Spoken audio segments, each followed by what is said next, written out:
آج ہم نے مکمل 28واں پارہ سنا ہے۔ سورہ مجادلہ، سورہ حشر، سورہ ممتحنہ، سورہ صف، منافقون، اور اسی طرح سورہ تغابن اور سورہ تحریم۔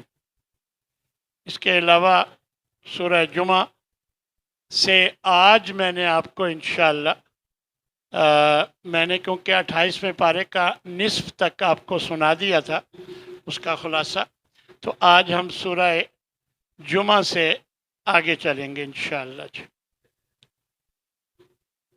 اللہ تبارک و تعالی ارشاد فرماتے ہیں کہ اے ایمان والو، جب جمعے کے دن اذان دی جائے نماز کے لیے تو دوڑ کر اللہ کے ذکر کی طرف آیا کرو اور کاروبار خرید و فروخت چھوڑ دیا کرو، یہی تمہارے لیے بہتر ہے اگر تم جانتے ہو۔ اور جب نماز مکمل ہو جائے فانتشروا فی الارض، پھر زمین میں پھیل جاؤ اور اللہ کا فضل تلاش کرو اور اللہ کو ہمیشہ بہت زیادہ یاد رکھا کرو لعلکم تفلحون، تاکہ تم کامیاب ہو جاؤ۔ اے ایمان والو، تمہارے مال اور تمہاری اولادیں کہیں تمہیں اللہ کے ذکر سے غافل نہ کر دیں۔ یاد رکھو جو ایسا کرے گا تو وہ خسارے میں رہے گا۔ اور جو ہم نے تمہیں رزق دے رکھا ہے اس میں سے خرچ کیا کرو اس سے پہلے کہ تم پر موت آ جائے، اور جب موت آنے لگے تو پھر کہے لولا اخرتنی الی اجل قریب، اے میرے رب کیوں نہ مجھے کوئی مہلت دی ہوتی قریبی مدت تک، فاصدق واکن من الصالحین، میں صدقہ کر لیتا اور میں نیکی کے کچھ کام کر لیتا۔ تو پھر وَلَن يُؤَخِّرَ اللَّهُ نَفْسًا إِذَا جَاءَ أَجَلُهَا، کوئی مہلت نہیں ملے گی جب وقت آ جائے گا، اور اللہ خوب خبردار ہے اس سے جو تم عمل کرتے ہو۔ اے ایمان والو، بے شک تمہاری بیویوں، بعض بیویوں اور بعض اولاد میں سے عدو لکم، تمہارے دشمن ہیں، فاحذروہم، ان سے بچ کے رہو۔ دراصل بہت دفعہ ایسا ہوتا ہے کہ بیوی بچے یعنی نیک عمل سے میں رکاوٹیں ڈالتے ہیں، نیک عمل کرنے میں رکاوٹیں ڈالتے ہیں، اور اسی طرح اللہ کی اطاعت میں بھی رکاوٹ ڈالتے ہیں۔ یعنی یہ کرو، مجھے نہیں پتہ، جہاں سے مرضی لاؤ، مجھے یہ چاہیے، مجھے یہ چاہیے۔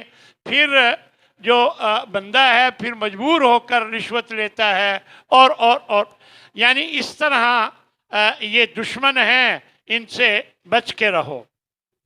فرمایا اے نبی، جب تم عورتوں کو طلاق دو تو طلاق کے بعد ان کی عدت کو شمار کیا کرو اور اللہ سے ڈرا کرو جو تمہارا رب ہے، اور انہیں طلاق کے بعد اپنے گھروں سے نہ نکالو اور نہ وہ خود نکلیں۔ دیکھیں یہ طلاق رجعی، ایک طلاق رجعی جو ہوتی ہے جس کی بات رجوع ہو سکتا ہے، اس کی بات ہے کہ اگر وہ طلاق تم دو تو گھر سے نہ نکالو اور وہ خود بھی نہ نکلیں، اور اس کی حکمت بھی اللہ نے آگے بتا دی۔ لا تدری لعل اللہ یحدث بعد ذلک امرا، آپ نہیں جانتے کہ شاید اللہ نے کوئی صورت بنا دے آپس میں صلح و صفائی کی۔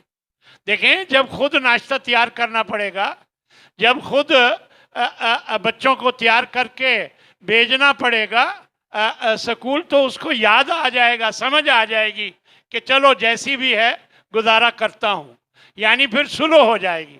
اور اگر نکال دو گھر سے تو پھر واپس لانا مشکل ہوتا ہے۔ یہ حکمت ہے اللہ تبارک و تعالیٰ نے یہاں بیان فرمائی، اور فرمایا جو اللہ سے ڈر جائے تو اللہ تبارک و تعالیٰ مشکلات سے نکلنے کی راہ ضرور پیدا کر دیتا ہے، اور وہاں سے رزق دیتا ہے جہاں سے اسے گمان تک نہیں ہوتا۔ جو اللہ پہ توکل کرتا ہے تو اللہ اس کے لیے کافی ہو جاتا ہے۔ فرمایا کہ اے نبی، تم وہ چیز جس کو اللہ نے تمہارے لیے حلال کی ہے انہیں تم کیوں حرام کرتے ہو؟ کیا تم اپنی بیویوں کی خوشنودی چاہتے ہو؟ اللہ بخشنے والا بڑا مہربان۔ دراصل ہوا یہ کہ نبی کریم صلی اللہ علیہ وسلم کی ازواج مطہرات میں سے یعنی ایک حضرت زینب بنت جحش تھی. تو آپ صلی اللہ علیہ وسلم ان کے پاس جاتے, کچھ دیر بیٹھتے, وہ آپ کو شہد دیتی اور آپ پیتے, اور پھر یہ بات گراں گزری حضرت حفصہ, حضرت عائشہ اور حضرت عمر کی بیٹی کا کیا نام تھا, حفصہ, ہاں جی, دونوں کو یہ بات گراں گزری. حضرت حفصہ اور حضرت عائشہ نے آپس میں پروگرام بنایا, یہ کیا ادھر بیٹھے رہتے ہیں, آخر سوکنے تھی نا, تکلیف ہوتی ہے تو ادھر اتنی دیر بیٹھ جاتے ہیں, تو تم ایسا کرنا جب آئے نا تو کہنا کہ آپ کے منہ سے مغافیر ایک پھول ہے, ذرا سڑانت سی ہوتی ہے, اس کی سمیل ہوتی ہے تھوڑی سی, تو آپ یوں کہنا کہ آپ کے منہ سے سمیل آ رہی ہے, اور میرے پاس آئیں گے تو میں بھی یہی کہوں. تو اس طرح جب دونوں نے ایسے کیا, اللہ کے نبی کہنے لگے میں نے تو شہد ہی پیا ہے, تو اور تو میں نے کچھ نہیں لیا, تو اللہ کی قسم آج کے بعد میں شہد نہیں پیوں گا. آپ بڑے حساس تھے کہ سمیل کیوں آئے, یعنی اس بات میں بڑے حساس تھے. تو اس طرح آپ نے یہ قسم کھا لی, اور حضرت حفصہ کے سامنے یہ کہا, اور ان سے کہا تم نے کسی کو بتانا نہیں ہے. اب انہوں نے کیا کیا کہ انہوں نے حضرت عائشہ کو بتا دیا کہ کام بن گیا, مجھے اللہ کے نبی نے آج ایسے کہا ہے, اور یہ بات اللہ نے نبی کو بتا دی کہ تمہارا راز جو تم نے حضرت حفصہ کے ہاں چھوڑا تھا وہ راز افشاں ہو گیا. اب یہ ساری بات اللہ تبارک و تعالیٰ نے یہاں بیان فرمائی, اور فرمایا کہ جب بیوی نے دوسری بیوی کو بتا دیا, راز فاش کر دیا, تو اللہ کے نبی نے اس سے کہا کہ تو نے میرا راز کیوں فاش کیا. وہ کہنے لگی کہ من انباءکا ھذا, آپ کو بتایا کس نے ہے. انہیں اندازہ تھا کہ حضرت عائشہ تو بتا نہیں سکتی کیونکہ وہ شریک معاملہ ہیں میرے ساتھ, تو وہ تو ایسا نہیں کر سکتی, تو اور کس نے بتا دیا. تو اللہ کے نبی فرمانے لگے مجھے اس علم رکھنے والے خبردار نے بتایا ہے جو ہر چیز کا علم رکھتا ہے اور خبردار ہے. اور اس طرح اللہ تبارک و تعالیٰ نے یہ ساری بات یہاں بیان فرمائی. چنانچہ آپ نے اس قسم کا کفارہ دیا اور قسم کو توڑ دیا, یعنی قسم کا کفارہ دے کر. اور اس کے بعد اللہ تبارک و تعالیٰ ارشاد فرماتے ہیں اے کافرو آج عذر مت پیش کرو, بے شک تمہیں جو تم عمل کرتے رہے ہو تمہیں اس کا ضرور بدلہ دیا جائے گا. اور جو ایمان والے ہیں اللہ کبھی رسوا نہیں کرے گا, نہ نبی کو نہ ایمان والوں کو جو اس کے ساتھ ایمان لائے. ان کا نور ان کے آگے دائیں دوڑتا ہوا ہوگا, اور وہ کہیں گے اے ہمارے رب ہمارے نور کو مکمل فرما دے اور ہمیں بخش دے, بے شک تو ہر چیز پر قدرت رکھنے والا ہے. آگے سورہ ملک ہے, اس میں اللہ تبارک و تعالیٰ ارشاد فرماتے ہیں کہ بہت برکت والی ہے وہ ذات جس کے ہاتھ میں, جس کے قبضہ قدرت میں ساری بادشاہی ہے, وہی ہر چیز پر قادر ہے. اسی نے موت اور حیات کو پیدا کیا اور تاکہ وہ تمہیں آزمائے کہ تم میں سے اچھا عمل کون کرتا ہے.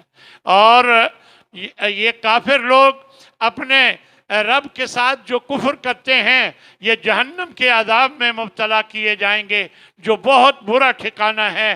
جب انہیں اس میں ڈالا جائے گا تو یہ اس کی زوردار آوازیں سنیں گے اور وہی تفور, اور وہ جوش مار رہی ہوگی.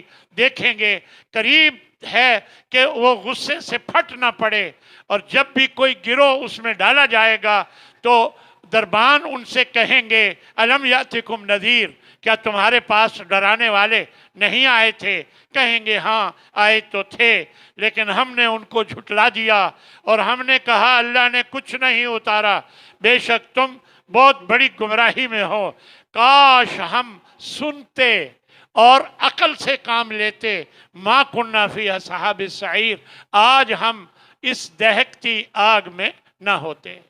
اللہ فرماتا ہے کیا یہ لوگ آسمان والے رب سے بے خوف ہو گئے ہیں کہ کہیں وہ ان کو زمین میں نہ دھنسا دے, اور جب وہ ہلے گی اور یہ لوگ آسمان والے رب سے کیا بے خوف ہو گئے ہیں، نہ ڈر ہو گئے ہیں کہ کہیں ان پر وہ پتھروں کی بارش نہ کر دے۔ یاد رکھو ان قریب تم جان لو گے کہ تمہارا کیا انجام ہوگا، میرا ڈرانا کیسا ہوگا۔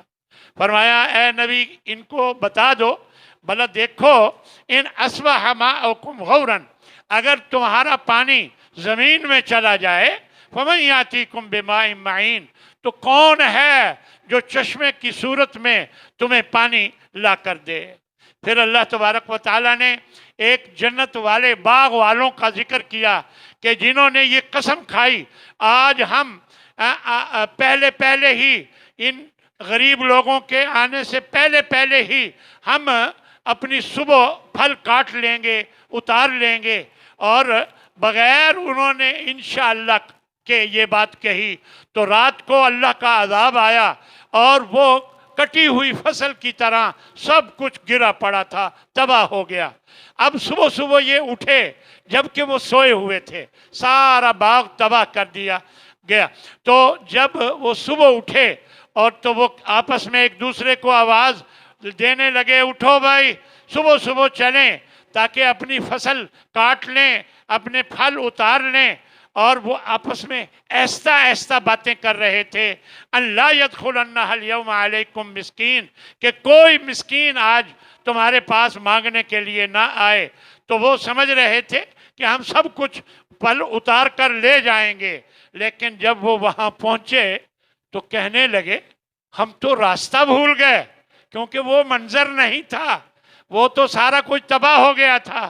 بل نحن محرومون، تو دوسرے ساتھی کہنے لگے نہیں، راستہ نہیں بھولے بلکہ ہم محروم کر دیے گئے۔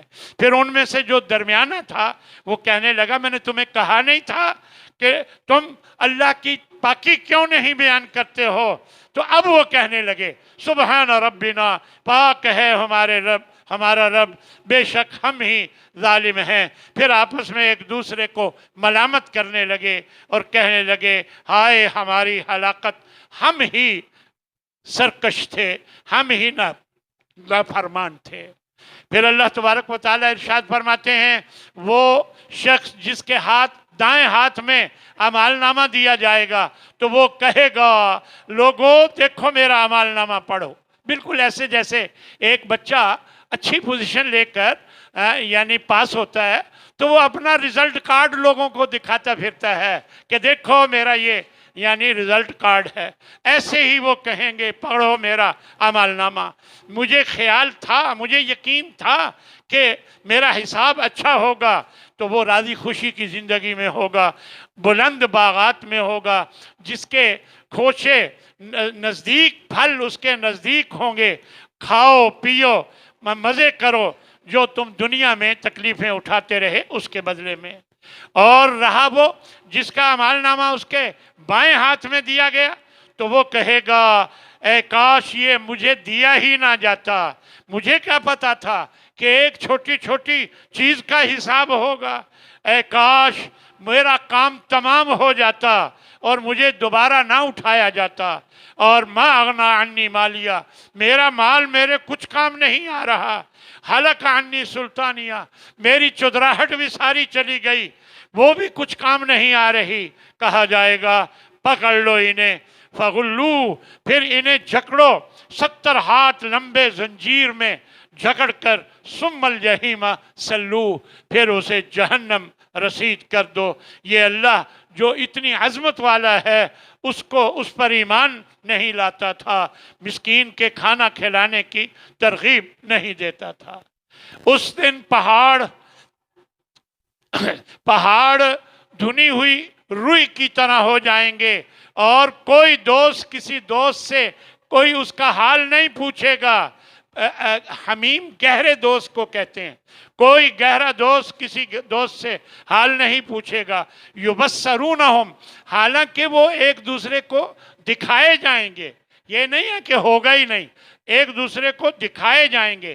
اس وقت مجرم چاہے گا اے کاش عذاب سے بچنے کے لیے میں اپنے بیٹے دے دوں، وصاحبتہ و اخی، اپنی بیوی دے دوں عذاب سے بچ جاؤں، اپنے بھائی دے دوں، وفصیلتہ التی تؤوی، اور سارا کنبہ دے دوں اور میں عذاب سے بچ جاؤں، ومن فی الارض جمیعا، جو کچھ زمین میں ہے سب کچھ دیکھ کر میں عذاب سے بچ جاؤں، لیکن ایسا نہیں ہوگا۔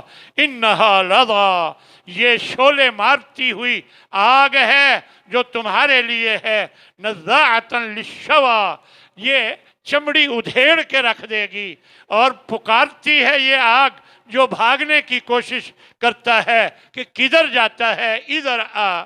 تو یہ اللہ تبارک و تعالیٰ نے یہ منظر کشی کی ہے اور فرمایا ہے کہ حضرت نوح علیہ السلام کے بارے میں سورہ نوح میں اللہ فرماتا ہے کہ نوح علیہ السلام فرمانے لگے کہ اے اللہ، اے میرے رب، میں نے اپنی قوم کو رات دن دعوت دی، جتنی بھی میں دعوت دیتا رہا، فلم یزدہم دعائی الا فرارا، اتنا ہی یہ مجھ سے دور بھاگتے رہے، اور اے اللہ جب بھی میں انہیں کوئی دعوت دیتا کہ تو انہیں معاف کر دے تو یہ اپنی انگلیاں اپنے کانوں میں ڈال لیتے تھے اور اپنے اوپر کپڑے ڈال لیتے تھے اور یہ تکبر سے کام لیتے تھے۔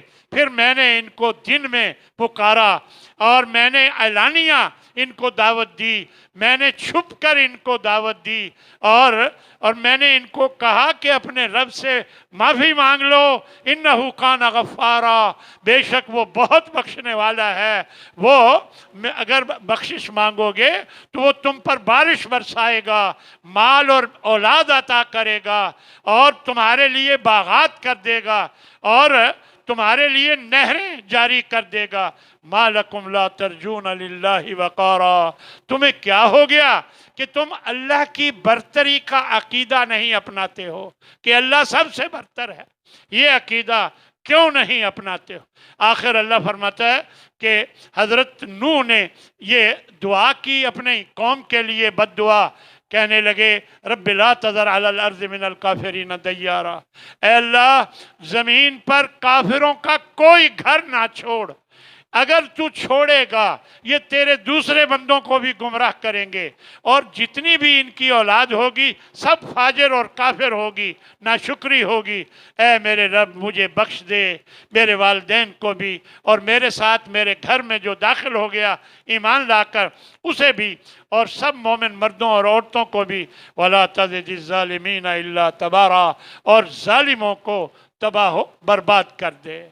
پھر اللہ تبارک و تعالیٰ نے سورہ مزمل میں فرمایا کہ صبح کے وقت قرآن مجید پڑھو، جو بھی میسر ہے، نماز قائم کرو، زکوٰۃ ادا کرو، اور اللہ کو قرض حسنہ دو۔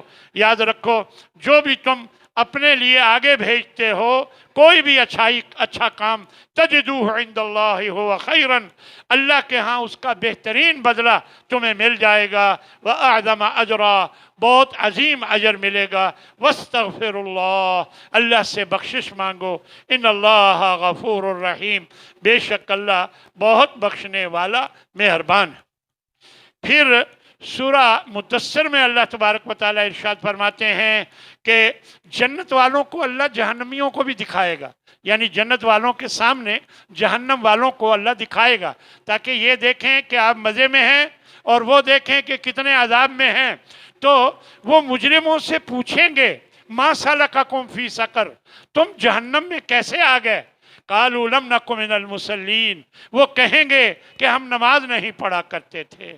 اندازہ لگائیں کہ نماز نہ پڑھنے کی وجہ سے جہنم میں چلے گئے، ہم نماز نہیں پڑھا کرتے تھے۔ دوسری بات کہیں گے وَلَمْ نَكُ نُطْعِمُ الْمِسْكِينَ، مسکینوں کو کھانا نہیں کھلاتے تھے۔ اور تیسرا کہیں گے بیہودہ باتیں کرنے والوں کے ساتھ بیٹھ کر بیہودہ باتیں کرنے لگ جاتے تھے۔ اور پھر چوتھی بات کہیں گے قیامت کو ہم جھٹلایا کرتے تھے، حتیٰ اتانا الیقین، یہاں تک کہ ہم پر موت آ گئی۔ دیکھیں موت کا تو کوئی وقت پتہ نہیں ہے کب آ جائے، لہذا ہر وقت انسان کو اپنے آپ کو ٹھیک کر کے رکھنا چاہیے۔ فرمایا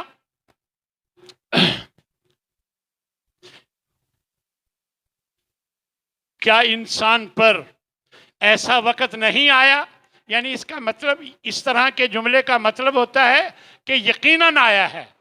کیا انسان پر ایسا وقت نہیں آیا کہ وہ کچھ بھی نہیں تھا، ہم نے اسے پیدا کیا ایک ملے جلے نطفہ سے؟ ملے جلے، امشاج کا معنی ہے ملے جلے، یعنی باپ اور ماں کے نطفہ سے ہم نے اس کو پیدا کیا۔ یعنی نبتلی، ہم اسے آزماتے ہیں، اور ہم نے اس کو پھر آزمانے کے لیے پیدا کیا، اور پھر ہم نے اس کو دیکھنے والا اور سننے والا بنا دیا، یعنی وہ کانوں سے سن بھی سکتا ہے اور دیکھ بھی سکتا ہے۔ پھر اللہ تبارک و تعالیٰ فرماتے ہیں پھر ہم نے اس کو ہدایت دی، اب اس کی مرضی ہے کہ وہ شکر گزار بنے، وَإِمَّا كَفُورًا، یا وہ ناشکرہ ہو۔ لیکن سن لے کہ اِنَّا اعْتَدْنَا لِلْكَافِرِينَ سَلَاسِلَ، کہ ہم نے کافروں کے لیے زنجیریں و اغلالن اور توق و سعیرہ اور دہکتی آگ تیار کر رکھی ہے۔ یعنی یہ اگر نافرمانی کرے گا تو ان کے لیے زنجیریں، توق اور دہکتی آگ تیار کر رکھی ہے۔ اور اس کے بعد اللہ پھر جنت والوں کا، اللہ کا یہ طریقہ ہے، جب جہنم والوں کا ذکر فرماتا ہے ساتھ ہی جنت والوں کا ذکر کرتا ہے، تاکہ ہمیں فیصلہ کرنے میں دقت نہ ہو کہ ہم نے کن میں سے بننا ہے۔